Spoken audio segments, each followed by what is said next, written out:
Alors, hello à tous. Du coup, comme vous le savez, donc pour la prochaine fois, donc pour jeudi, vous avez un wireframe globalement à refaire pour pouvoir commencer à placer des contenus autour de l'artiste que vous avez choisi. Donc le but du jeu, évidemment, c'est pas de copier bêtement ce que moi j'ai fait, mais du coup de repartir de cette structure pour pouvoir mettre vos propres contenus et commencer un petit peu à jouer avec un outil que je vais vous montrer tout de suite sur Photoshop. Un outil qui existe aussi sur Figma et je vous montrerai son pendant jeudi. Globalement, en fait, vous allez pouvoir créer un nouveau document dans Photoshop. Et comme vous voyez, en haut, vous avez des petits onglets dans lesquels vous allez trouver donc du coup différents types de formats que vous allez pouvoir ouvrir dans Photoshop. Et celui qui nous intéresse, ce sera le format web. Et évidemment, du coup, vous voyez, Photoshop est plutôt pas mal puisque quand vous cliquez pour voir plus de formats, il va vous montrer différents types de formats web, pour le desktop en tout cas, donc pour le format ordinateur, on va dire.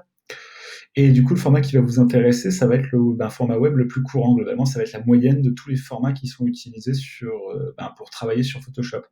J'utilise aussi beaucoup le 1440, donc là, voilà, 1366 ou 1440, c'est plutôt égal, puisque ce que je vais vous montrer de toute façon va fonctionner aussi. Pensez juste à décocher les plans de travail, parce que les plans de travail sur Photoshop, mon Dieu, quelle horreur.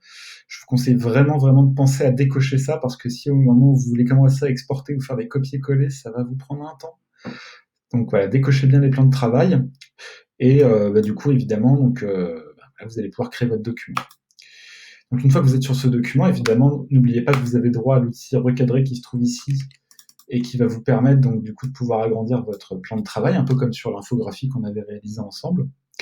Et donc pour refaire le wireframe avec votre propre contenu, je vais vous montrer directement une astuce qui devrait vous permettre de gagner pas mal de temps. C'est que globalement, en fait, en premier lieu, wireframe, je vous rappelle, ça va être des blocs les uns à côté des autres sur lesquels on va commencer à positionner nos textes, là où il y aura des images, etc.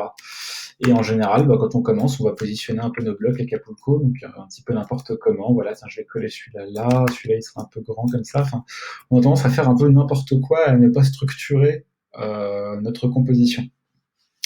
Là, vous allez avoir normalement votre zoning à côté de vous ou dans un coin. Et du coup, pour pouvoir commencer à matérialiser ce zoning en wireframe, ce que je vous conseille de faire avant toute chose, c'est de créer en fait des repères qui vont vous permettre d'obtenir à peu près 12 colonnes de composition sur votre projet. Pour ça, en fait, vous allez pouvoir aller dans Affichage, vous allez pouvoir cliquer sur Nouvelle disposition des repères. Et là, en fait, automatiquement, donc ça va vous ouvrir une petite fenêtre qui va vous permettre donc de créer des repères personnalisés. Alors, je ne sais plus ce que vous avez de base qui va apparaître. Moi, ce que je vous conseille, donc, du coup, c'est de mettre 12 colonnes avec une largeur de 80 et une gouttière de 20 pixels. Les gouttières, en fait, c'est les petits espaces entre les différentes colonnes qui viennent d'apparaître ici. Donc, du coup, voilà, vous avez donc 12 colonnes et ça va vous permettre de pouvoir bien composer vos blocs. Pas besoin forcément de marge, pensez juste à cliquer sur colonne centrale pour être sûr d'être bien centré dans votre plan de travail pour travailler correctement. Et une fois que c'est fait, vous avez juste à faire OK. Donc comme ça, vous voyez, vous avez déjà la structure qui va apparaître devant vous. Cette structure, elle nous permettra de faire le responsive par la suite, et elle va nous permettre donc de commencer à composer bien nos blocs. Ça va vous rappeler normalement les cours d'intégration que vous avez eus en premier semestre. Globalement, comment est-ce qu'on va utiliser ces colonnes? C'est très simple en fait.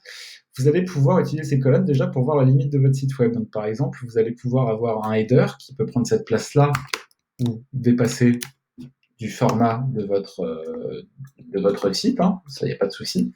Et puis en dessous, vous allez commencer donc à avoir des blocs.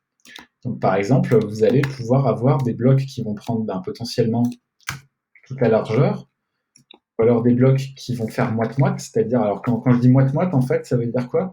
Ça veut dire que je vais prendre, en fait, je suis sur 12 colonnes, donc du coup, si je veux faire un moite-moite, je vais faire en sorte que mon bloc là, il prenne 6 colonnes, et hop, si je le duplique, ça va faire également 6 colonnes. Et donc du coup, ça va me faire des blocs parfaitement, déjà, ils auront la même taille, et comme ça, en fait, j'aurai des blocs parfaitement centrés et à taille égale. Et bien pareil, après, je vais pouvoir faire des compositions, par exemple, sur 4 colonnes, et des plus petits contenus textuels. Donc, vous voyez, je vais commencer à structurer mon espace grâce à ces colonnes et très proprement. Et donc, en fait, la première chose à utiliser, effectivement, c'est cette belle composition pour éviter d'en mettre partout.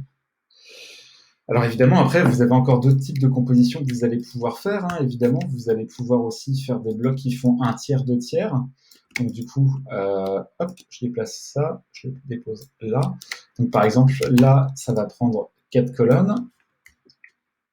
Et, hop, 4 colonnes, c'est bien ça, je ne me suis pas trompé. Et l'autre, il va prendre plus de place. Donc encore une fois, vous voyez, vous allez pouvoir régler l'espace. Et rappelez-vous des exemples que je vous ai montrés en bande dessinée, hein, finalement, c'est un peu la même chose. Vous réglez la taille de vos blocs, en fait, tout simplement. Et évidemment, vous allez avoir du contenu textuel à mettre versus des photos. Et donc, du coup, ben, l'avantage de commencer à faire un wireframe, c'est que déjà, vous allez pouvoir mettre du vrai texte, hein. Je vous rappelle que c'est très important d'en avoir. Et vous allez pouvoir aussi signaler les endroits où il y aura des images. Donc, en général, moi, j'utilise des blocs gris pour les images.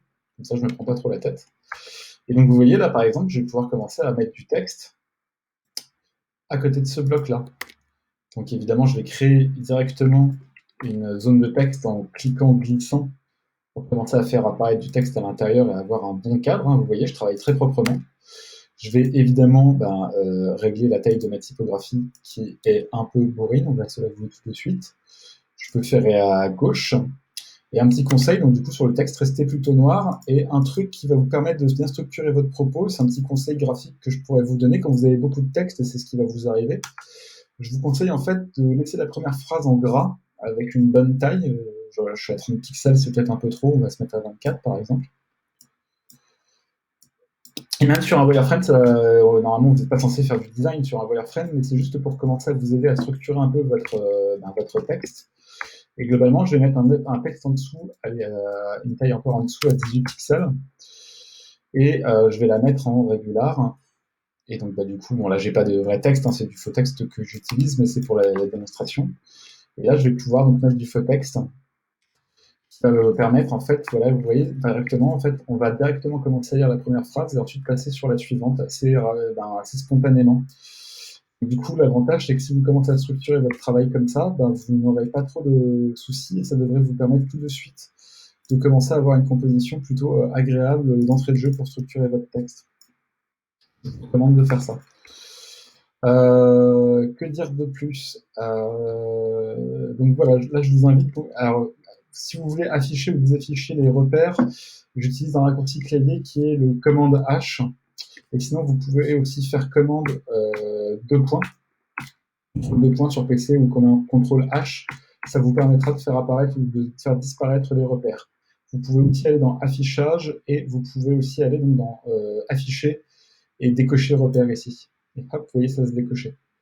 Donc du coup, je vous rappelle, hein, pour la prochaine fois, vous pouvez repartir de mon wireframe à moi que je vous ai envoyé via un lien Marvel. Et du coup, en repartant de ce wireframe, vous pouvez mettre votre contenu textuel pour commencer à préparer le moment où vous allez passer à la composition graphique. Merci d'avoir suivi ce petit tuto, j'espère que c'est clair pour vous et je vous dis à jeudi. À très vite.